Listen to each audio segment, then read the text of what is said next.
quando o homem deixa de tomar iniciativa sexual? Ou, aspas, nega fogo diante das suas investidas com aquele tradicional, mas invertido, hoje não, amor.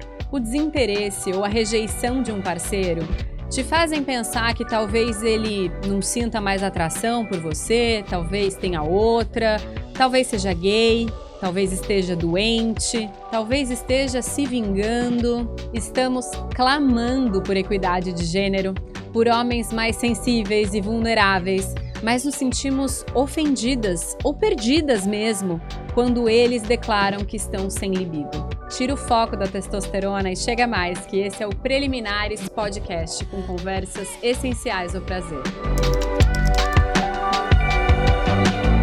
Oi, eu sou Natália Jankiewicz, jornalista, educadora sexual e psicanalista em formação. E se você está assistindo a gente pelo YouTube, se inscreve no canal. Se você está assistindo a gente pelo seu agregador de podcast, não esquece de nos seguir e avaliar o episódio. É muito importante para a gente. Aqui comigo... Olá, sou a doutora Carolina Ambrogini, ginecologista, sexóloga, coordenadora do Projeto Afrodite e psicanalista. Carol, e aí? Essa expectativa de que o homem esteja sempre pronto para o sexo, sempre querendo o sexo, é uma expectativa muito de um papel de gênero, né? Total. Assim, o que você acha disso? Uma construção ali dessa sociedade machista, patriarcal, que coloca o homem nessa posição de que tem que desempenhar esse papel, de que ele tem que performar, né? Desde pequeno, né? Porque você vê os meninos... Eu me lembro muito na minha infância que tinham os meninos que ficavam mostrando o pênis um para os outros no banheiro, os que se masturbavam e trocavam de revista, depois aqueles que começam a se gabar de ter as primeiras experiências sexuais, né? E tipo... Aí o outro lá que não teve ainda é o virgão, é o cabaço, esse tipo de coisa, porque tem essa pressão para que realmente o homem desempenhe ali, né? É opressivo, né? Homem não chora, homem não pode demonstrar os sentimentos. Não tem medo de nada. Exatamente. Não é à toa, Nath, que 80% dos alcoólatras são homens. Porque a bebida, ele é um vício socialmente aceito. E uma válvula de escape, né? E eles, como eles não estão habituados a falar das suas próprias emoções... Quando eles estão angustiados, eles vão para onde? Pro bar. Você sabe que eu vi também recentemente que os homens se suicidam muito mais do que as mulheres, porque justamente as mulheres elas vão buscar uma rede de apoio, né? Então você tá com um problema, seja um problema de libido, seja um outro problema, você vai comentar com uma irmã, com a vizinha, com a amiga, você tem toda uma rede ali que talvez essa rede não possa efetivamente resolver o seu problema, mas ela vai te escutar, o que já é de grande valor, né? A mulher, ela pode chorar, ela pode pôr os sentimentos pra fora, ela pode, né? Isso é socialmente aceito. O homem não. Imagina um homem que sai chorando por aí, liga pro amigo, ai, tô mal, né? A gente quer desconstruir isso. Tomara que eles consigam fazer esse tipo de coisa, porque, puxa, somos pessoas. Exatamente. Da mesma forma que a gente sempre fala sobre a importância da autonomia feminina, né? De a mulher se conhecer, de ela buscar aquilo que ela quer, né? De encontrar o próprio prazer ali, não ficar esperando que o outro que dê esse prazer para ela. A gente também precisa permitir que esses homens... coloquem na mesa suas fragilidades, né? Exatamente. Inclusive, quando eles não estão a fim de transar. E aí, eu acho que é uma coisa que pega muito pra mulher, porque elas estão ali acostumadas naquele papel de quem dita as regras, se vai ter ou não vai ter, né? E aí, quando o homem, ele fala, hoje eu não tô afim, ela pega muito pra ela. Ai, tô feia, tem outra... eu acho que incomoda muito quando esse homem não quer. Eu me lembrei aqui de um evento que eu fui fazer, uma palestra só para homens, e nesse evento eu perguntei para eles, né, o que vocês, se pudessem, diriam para suas parceiras que é algo que incomoda, né, e tal. E a primeira coisa que eles falaram foi, putz, eu sempre eu que tomo a iniciativa. E aí veio um depoimento de uma das pessoas que estava presente, um dos homens, em que ele falou assim, você consegue imaginar que de cada 10 vezes que é o que a gente faz sexo, 9,5 sou eu que tomo a iniciativa. e que isso significa rejeição, e que às vezes eu posso ficar realmente cansado de ser rejeitado. E é muito interessante, pra mim ali, foi a primeira vez que eu tive uma verdadeira empatia, assim, nesse sentido, sabe? Sim. Nem vou entrar aqui no mérito de como são essas iniciativas dele, se elas são adequadas, se elas não são, mas assim, o fato de você ter que performar, ter que ir em busca, né, do sexo, e ainda assim saber que na maioria das vezes você não vai conseguir, ou seja, você vai ser rejeitado, né? É frustrante, né? É frustrante, você pensa, poxa, tem alguma coisa errada comigo. Ou também eles pensam muito que a mulher tem outro. Pensam muito. Então é complexo, né, Nath? Exato, é complexo. E assim, eu acho que eles não vão ter espaço pra falar. Uma coisa é entre amigos, você falar, pô, toda hora minha mulher não quer sexo, toda hora minha mulher não quer sexo. Fazer agora, planilha, colocar na internet, né? Que nem aquele meme, exato, que rodou lá, que o cara fez uma planilha com 30 dias, quais as desculpas que a mulher deu, né, pra ele. Mas e quando é o inverso? Eu não consigo ver os homens falando uns pros outros, tipo, putz, meu, não tô com vontade nenhuma de transar, e tô sendo cobrado por isso. O que acontece, eu acredito, é que muitas vezes as mulheres, elas nem cobram, né? Porque geralmente, os homens é que vão ter essa libido maior e vão ficar nesse lugar de cobrar o sexo, né? E aí, quando ele deixa de cobrar, eu acho que tem uma outra coisa que é assim, a gente foi educado. Se eles foram educados pra ir em busca do sexo, a gente foi educada pra ficar como um objeto de desejo, né? Pra ficar esperando ser desejada. Então, eu acho que a gente não tem essa prática do ir ao encontro do outro e seduzi-lo e ter essa iniciativa, sabe? Que é muito legal pra você fora também, o contexto da né? paixão, fora o contexto da paixão, tirando... É muito legal pra você também se preparar, pensar na lingerie, fazer uma coisa especial, o outro se sente desejado, né? Mas um outro fenômeno que eu tenho observado bastante, Nath, é que os homens, eles também estão entrando no que a gente chama de desejo responsivo, sabe? Eles estão tendo, até pela vida tribulada, muito trabalho, estresse, né? Eles têm que performar no trabalho também, isso é muito marcante pro homem, né? Ele tem que ganhar dinheiro, ele tem que ter sucesso, ele tem que ter o carro do ano, ele tem que performar no trabalho. Então, muitas vezes a energia pro sexo fica em último plano e ele entra no desejo responsivo. Alguém tem que começar, né? O desejo responsivo, relembrando para você que a gente tem um episódio só sobre desejo. Mas resume aí, Carol. O desejo responsivo é quando ele não vem espontaneamente e que ele aparece depois de iniciado ali as primeiras carícias, né? Primeiro você se excita e aí depois é que vem o que a gente chama de desejo responsivo a essa excitação. Então, alguém tem que começar. E aí, né? Como as mulheres não foram socializadas, né? Para começar o sexo... Se ela não começa e esse homem não tá bem, ou tá realmente num quadro de baixa, de libido reduzida, como é que faz, né? Porque então, aí não... Eles também são susceptíveis a burnout, estresse no trabalho, depressão, algumas doenças. A gente sabe que os homens, quando eles vão envelhecendo, eles também tem uma diminuição de testosterona, e isso é muito importante, é um dado muito importante para a saúde do homem. Então, se o seu companheiro tá ali, já na faixa dos 50, e começa a ter essa diminuição de desejo, começa a engordar, é bom dar uma checada na testosterona. Eles não têm a menopausa, eles não têm uma andropausa, igual a mulher tem, a menopausa, né? Eles não têm esse fenômeno em que, sei lá, tão marcante. X anos os hormônios caem, como a mulher tem, mas eles têm uma diminuição gradual dessa testosterona. Podem ter, tem uns que tem outros que não tem, por isso que a gente não fala em andropausa, tá? Mas a testosterona é um marcador da saúde masculina. É muito importante eles irem ao médico com regularidade, que é outra coisa que os homens não fazem muito. E quando fazem, também vem muito da cobrança de uma mulher, ou a mãe, a irmã, ou a esposa, né? Eles não fazem check-up. E aí, às vezes, a testosterona tá baixa, porque, enfim, N razões, é importante checar isso, até pra sua saúde, porque a testosterona pro homem, ao contrário da mulher, ela regula várias funções ali do organismo, sabe? Até o homem que tá com baixa testosterona engorda, por exemplo. Mas ele pode fazer um exame de sangue, ver que a testosterona tá bem e continuar com baixa libido? Sim, porque a gente sabe que libido é multifatorial.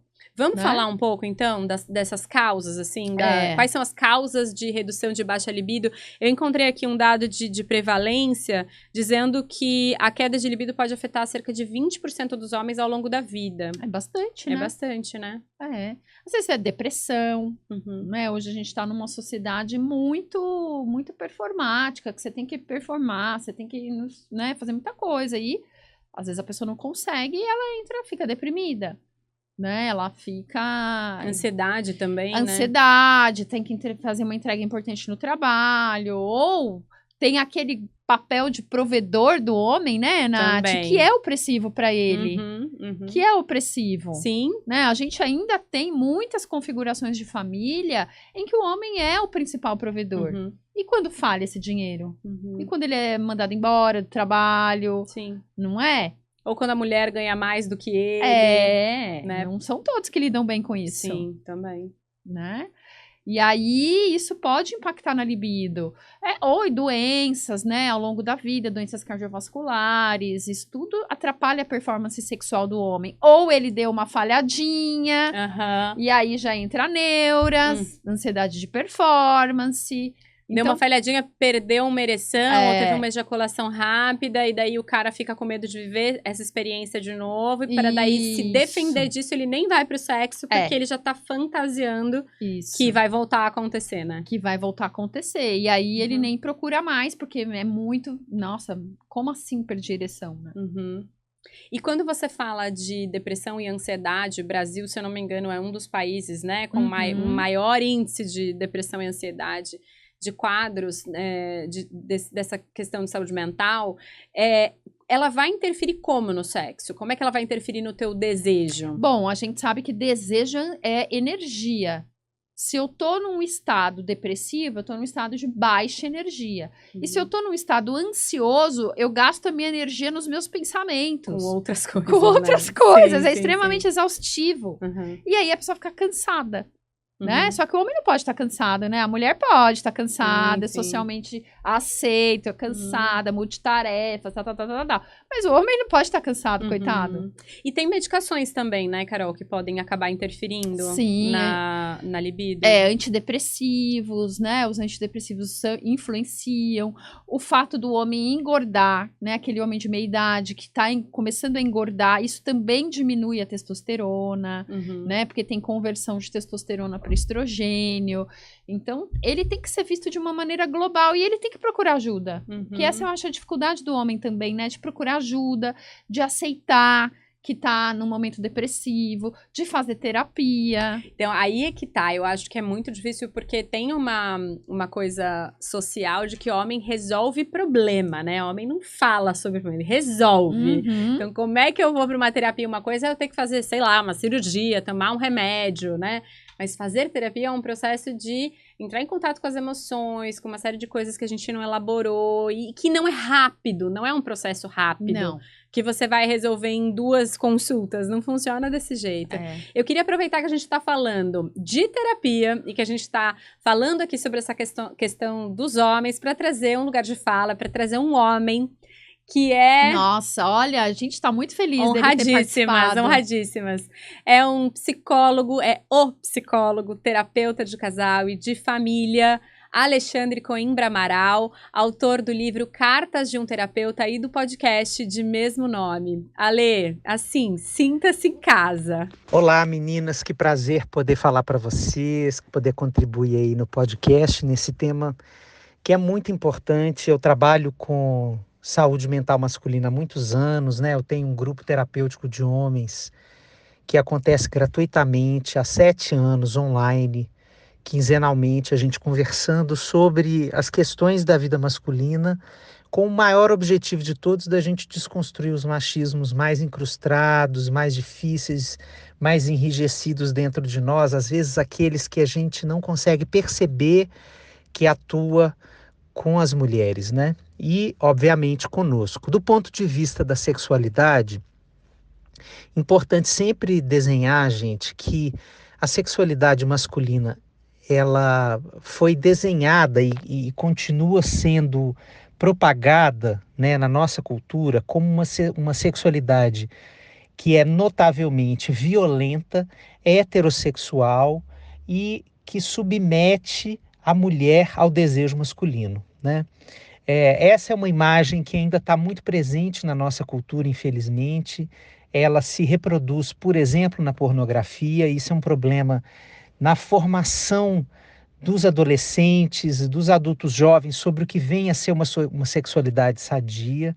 E parte dessa imagem deturpada da sexualidade masculina está também o mito de que o homem tem que estar sempre em prontidão para performar.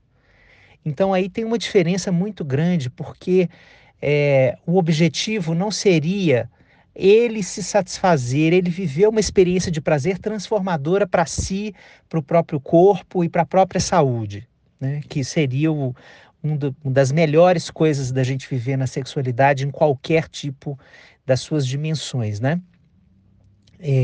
Mas o objetivo, então, dessa sexualidade performática desse homem seria ele se mostrar viril, se mostrar numa demonstração de poder, né? Então, essa virilidade masculina, ela está a serviço da manutenção dessa imagem, desse poder que se reatualiza na sociedade o tempo inteiro. A cama é mais um espaço de demonstração desse poder. Quais são os prejuízos disso? São inúmeros. Primeiro, que a sexualidade perde a sua melhor função, que é a construção de um espaço de segurança, de autoconhecimento, de exploração do próprio corpo, de exploração da própria energia, de produção de vida, de produção de prazer, para se transformar num espaço opressivo, né? Para todo mundo que está ali, mas sobretudo para a pessoa que está com esse homem. E o que é mais triste para mim dessa história é que quando a gente senta na cadeira do terapeuta para escutar as histórias desses homens, né, seja numa terapia individual ou num grupo terapêutico, como é o meu caso, a gente escuta inúmeras histórias de tristeza, de vergonha, de culpa, de medo, porque não estão conseguindo performar, fazer essa demonstração de força e de poder na cama com a sua companheira, porque às vezes esse cara está manifestando ali um amor muito sincero e tal, mas ele está muito distante naquele momento de vida dessa experiência performática, né? Ou porque ele está deprimido, ou porque ele está ansioso, ou porque ele está desempregado, ou porque ele está num sofrimento maior com a vida, ele está enlutado, ele está vivendo um período difícil. Então veja, aqui a gente poderia pensar assim, mas é justamente nessas horas em que o encontro sexual poderia servir como abraço, como anteparo, como ninho de amor, de afeto, de desejo genuíno que se produz para justamente construir um anteparo, um antídoto para essa tristeza, para esse mal-estar, né? Então, se a gente pudesse se entregar a esse momento sem esse compromisso de performar, a gente teria uma vivência da sexualidade que seria revolucionária naquele momento, porque seria uma produção de vida reconhecendo que a gente entra ali na cama num estado de encolhimento, de entristecimento, de medo, de alguma coisa que está acontecendo muito genuína conosco, mas que ali é o momento da gente se entregar à conexão com o outro. E se a gente consegue dar a cambalhota nessa história, a sexualidade deixa de ser um lugar de exercício de poder e passa a ser um lugar de construção e de produção de vida. É isso. Eu acho que ela merece ser a sexualidade masculina, feminina, de qualquer gênero, em qualquer orientação do desejo, merece ser um lugar de produção de sentido da vida e de produção de vida. Nossa, maravilhoso. Tudo que a gente defende Socorro, aqui, né, Nath? Ale, mandou bem demais e é incrível ter um homem como você trazendo à tona tamanha sensibilidade, um chamado mesmo, né? Para que os homens se vulnerabilizem, se entreguem, inclusive na relação sexual, inclusive na cama, né? A cama como um lugar de vulnerabilidade, de expor as suas vulnerabilidades e não de performance. Exato. Né? De se mostrar ali entregue ao momento e não preocupado em ter ereção e fazer sexo anal ou XYZ. Exato. Não, e acho que a capacidade, né, porque é isso que ele falou, de você conseguir, de você homem, né, conseguir se sentir seguro e confortável diante da tua parceria, de dizer, cara, não sei o que tá acontecendo comigo. Nossa, meu tesão, ele tá, assim, muito em baixa. E não é só por você, eu ando, assim, com tudo, não tô pensando em sexo. O quanto que só falar isso, eu imagino que traga um tremendo alívio, né? Total. Aí a gente volta lá no nosso episódio de comunicação, né? Exato. Uma fala dessa diminui inúmeras caraminholas que estão se reproduzindo na cabeça da sua parceira agora. E pede ajuda, né? E é um pedido de ajuda também. Homem, né, não pode pedir ajuda, foi o que a gente aprendeu, que a sociedade diz pra gente.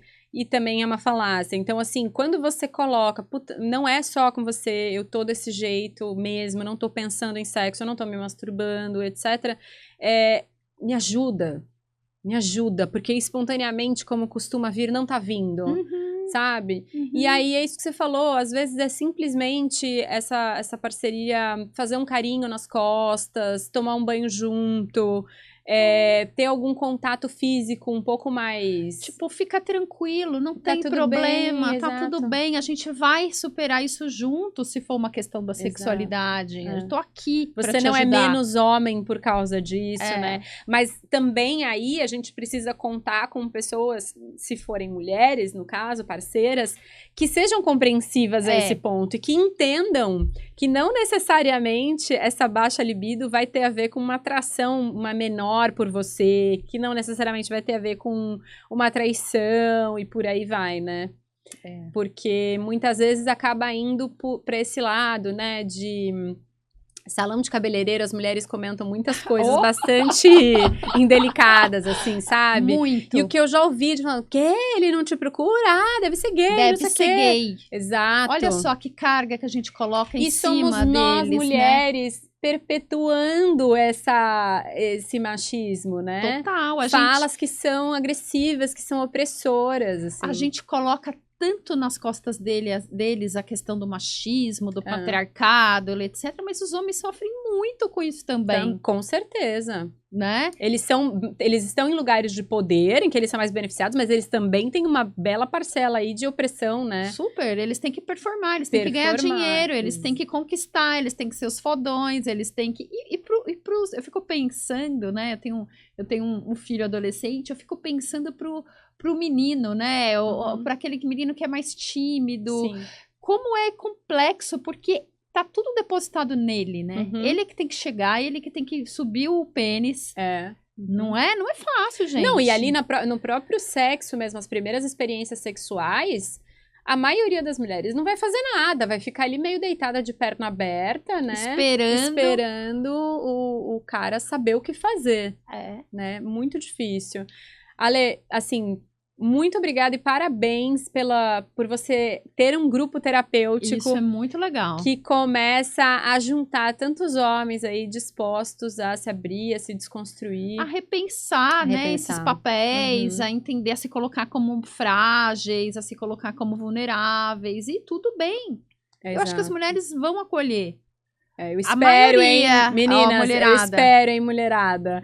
E olha só, Carol, quando a gente vai falar dessa questão da libido, como é que eu diferencio aquilo que é, de fato, ou pode vir a ser uma disfunção sexual, ou seja, um problema mesmo, ou algo que é pontual? Então, assim, sei lá, o cara negou sexo uma vez... Isso não significa que ele tá com queda de libido, né? Não. Como que a gente pode estabelecer? É o tempo, né? É o tempo. Então, isso está acontecendo há pelo menos 6 meses e traz sofrimento. Traz sofrimento pessoal ou interpessoal da minha parceria. Da relação. Né? E isso aí a gente já caracteriza como uma disfunção sexual. É algo que vem se repetindo, né? E aí a gente tem que entender de forma multifatorial, entender se aquele homem está vivendo algum problema, alguma questão no trabalho, está vivenciando um luto, enfim. Se existe problema no relacionamento, porque às vezes o relacionamento também é causa, né? Com certeza. Se você tem uma relação muito possessiva, se você tem uma relação em que a outra pessoa, sei lá, te oprime demais, por exemplo, também, né? Isso. Uma parceria que é muito opressora, que cobra muito, ou seja lá o que for, né? E aí fazer exames, passar com o urologista, né? Que é o homem que vê essa parte hormonal. A primeira coisa hormonal. Seria passar por um urologista. Uma. Agora a gente está começando a ter mulheres urologistas também. Entender se existe alguma disfunção hormonal, se cuidar. Primeiro a gente descarta, né, essa parte física e fisiológica ali. Né?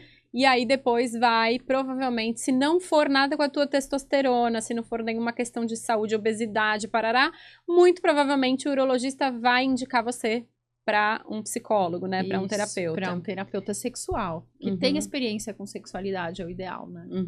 E aí que pega, né? Os homens realmente se comprometerem com esse processo. E aí tem, né, as famosas clínicas masculinas aí que prometem performance. Verdade. Né? Dão injeção lá pro pênis subir, mas não tratam das questões emocionais. E, gente, nada vai ser aí mais importante e crucial pra tua sexualidade do que a tua mente, né? Total. Então, se conhecer, entender o que tá acontecendo com você. Exato. Você pode ir lá tomar comprimidinho, você pode tomar injeção, não sei o quê, mas ou você vai ficar dependente daquilo, né, daquele recurso, não lidar, não olhar para as suas emoções, né, para o momento que você está vivendo ou para algo que você passou lá atrás, ou para tua relação, né, para a dinâmica da relação. Isso. Se não olhar para isso, difícil, não né? tem jeito. Difícil. Eu quero chamar então o quadro Sussurra Aqui, Confissões ao Pé do Ouvido, porque parece que tem uma história bem parecida aí com o que a gente estava falando. Eu tenho 1 ano de namoro e a gente tá passando por uma crise no relacionamento por falta de libido. Geralmente essa questão é muito associada às mulheres, né? Tem muito conteúdo na internet sobre isso, mas pouco se fala sobre o que fazer quando isso acontece com os homens. Ele tá passando por alguns problemas, tomando remédio para ansiedade. A gente se gosta muito, se apoia bastante e eu fui compreensiva com relação ao sexo. Não tenho essa de achar que o homem não pode negar fogo, enfim.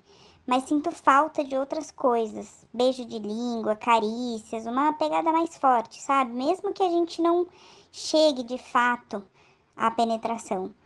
Os dois fazem terapia, a gente conversa bastante, mas eu continuo sem saber o que fazer. Sinto que a gente está se afastando, porque a libido dele tá no chão e eu não quero insistir e parecer insensível, mas ao mesmo tempo, essa postura de não procurá-lo também contribui para baixar ainda mais a autoestima dele. Vocês têm alguma dica sobre como a gente pode encontrar uma saída durante essa fase? Puxa vida, eu acho que ela já tá fazendo bastante coisa. Exatamente. Né? Ela tá sendo compreensiva, ela tá preocupada com ele, ela tá ali pensando no bem-estar dele, sabe que ele tá passando por um problema, não pegou a coisa pra ela, né? Só que ela sente falta, né? Não, e é totalmente compreensível que ela sinta falta. Ela falou que tem 1 ano de relacionamento, então eles ainda estão ali, né, no auge da paixão, e aí, de repente, o parceiro tá tomando uma medicação para ansiedade e depressão, que, óbvio, é prioritário, é muito importante, né, cuidar primeiro dessa questão da saúde mental. Mas me veio uma sensação também de, assim, é ela que tá fazendo tudo, né? Então, não sei, talvez, como você já não está cobrando, tá sendo super compreensiva, talvez entender melhor com ele como eu posso te ajudar, né? como? Você espera que eu te procure, que eu não te procure? E também coloque as suas necessidades, né? Porque não é, tudo bem, não é você que tá doente, mas você também tem as suas necessidades, as suas demandas, ainda que sejam de afeto, né? De uma troca. Eu acho que eu iria mais ou menos por aí. Conversar, entender, ó. Então, às vezes, a gente não precisa transar, mas vamos ficar aqui de mãozinha dada, vamos tomar um banho juntos, vamos fazer uma massagem, vamos fazer uma viagem nós dois, se desconectar dos problemas, né? Passar um final de semana em algum lugar legal.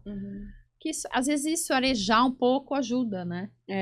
E eu acho que assim, como você disse que os dois já estão em terapia, é bem trazer esse chamado assim pra ele de, olha, eu tô sentindo que a gente tá se perdendo, eu tô respeitando o seu espaço, continuarei respeitando o seu espaço, mas quero saber como eu posso te ajudar, porque eu sinto que nós estamos nos distanciando cada vez mais e eu não gostaria que isso acontecesse, né? Então, para que daí ele possa também entender lá na terapia dele... Se mobilizar um pouco, Se mobilizar um pouco, porque não pode só você, né, fazer todo esse movimento, assim.